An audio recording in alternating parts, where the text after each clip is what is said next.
മലയോര താലൂക്കായ ഇരിട്ടിയിൽ സർക്കാർ ഓഫീസുകളെല്ലാം ഒരു കുടക്കീഴിൽ എന്ന ലക്ഷ്യവുമായി മിനി സിവിൽ സ്റ്റേഷൻ യാഥാർത്ഥ്യമാവുന്നു. 12 വർഷത്തോളമായി വാടക കെട്ടിടത്തിൽ പ്രവർത്തിക്കുന്ന ഇരിട്ടി താലൂക്ക് ഓഫീസ് ഉൾപ്പെടെ മേഖലയിലെ ഭൂരിഭാഗം സർക്കാർ ഓഫീസുകളും മിനി സിവിൽ സ്റ്റേഷനിലേക്ക് മാറ്റാൻ കഴിയുന്ന രീതിയിലാണ് കെട്ടിടം പൂർത്തിയാവുന്നത്. റീബിൽഡ് കേരളയിൽപ്പെടുത്തി 18 കോടി രൂപ ചെലവിലാണ് 5 നിലകളിലായി 60,000 ചതുരശ്ര അടി സൗകര്യമുള്ള മിനി സിവിൽ സ്റ്റേഷൻ നിർമ്മിച്ചത്. കൽപ്പറ്റ ആസ്ഥാനമാക്കിയ ഹിൽട്രാക്ക് കൺസ്ട്രക്ഷൻസ് കമ്പനിക്കാണ് കരാർ. 2022 നവംബർ 7 തുടങ്ങിയ പ്രവൃത്തിയാണ് ഇപ്പോൾ പൂർത്തീകരണത്തിലെത്തി നിൽക്കുന്നത്. GST നടപ്പാക്കിയതോടെ അടങ്കൽ തുക പുതുക്കി നിശ്ചയിച്ചതിനാൽ കരാർ തുക 21.069 കോടി രൂപയായി ഉയർന്നിരുന്നു. മുൻ മുഖ്യമന്ത്രി പിണറായി വിജയനാണ് കെട്ടിടത്തിന്റെ പ്രവൃത്തി ഉദ്ഘാടനം നടത്തിയത്. പിന്നീട് GSTയുമായി ബന്ധപ്പെട്ട സാങ്കേതികത്വം പരിഹരിച്ച കരാർ ഉടമ്പടി വയ്ക്കാൻ വൈകി.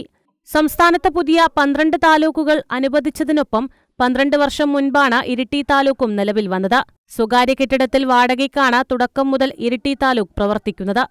മലയോര മേഖലയുടെ സ്ഥിരാകേന്ദ്രമായ ഇരിട്ടി പട്ടണത്തിൽ പയഞ്ചേരി മുക്കിൽ പുതുതായി സ്ഥാപിച്ചിരിക്കുന്ന നമുക്കറിയാം സിവിൽ സ്റ്റേഷനുമായി ബന്ധപ്പെട്ട കെട്ടിടം പണി പൂർത്തീകരിച്ചെങ്കിലും ഈ കെട്ടിടത്തിനകത്തേക്ക് ബന്ധപ്പെട്ട ഓഫീസുകൾ അങ്ങോട്ടേക്ക് പ്രവർത്തനക്ഷമമാകുന്നതോടുകൂടി ഈ കെട്ടിടത്തിനകത്തേക്ക് എല്ലാ സ്ഥാപനങ്ങളും ഒരു കുടക്കീഴിൽ ഈ കെട്ടിടത്തിന് അകത്തേക്ക് വരുന്നു എന്ന് വളരെ സന്തോഷ വാർത്ത. അത് ഉദ്ഘാടന തീയതി അല്ലെങ്കിൽ അത് ഫംഗ്ഷൻ ചെയ്യുന്നതുമായി ബന്ധപ്പെട്ട തീയതികളെ ഓർത്ത് നാട്ടുകാരിങ്ങനെ കാത്തിരിക്കുകയാണ്.